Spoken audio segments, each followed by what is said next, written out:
I was 27 years old. قبل أن أبلغ 27 من عمري لم أكن أعرف الكثير عن الإسلام.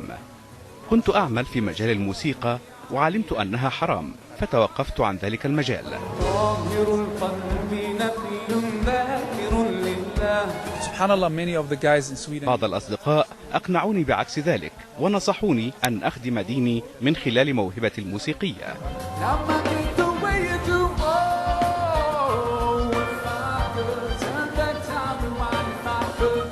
My music has made إن شاء الله الحمد لله a impact and a difference.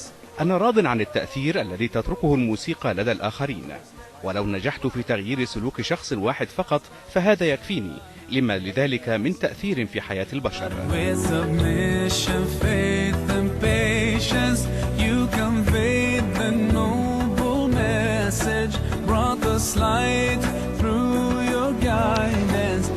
الأغنية العاطفية أنا أنا عندي 3 أغاني عاطفية، عندي 4 5 بس 3 الحدود، يعني specifically 2 for my wife 1 for my. قدمت 3 أغنيات عاطفية، 2 لزوجتي والثالثة لابنتي آية التي يظهر صوتها في الأغنية.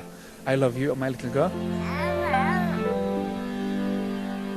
You are a miracle, you are a blessing from above, you brought joy to my soul and pleasure to my eyes. I have one for my mother as well.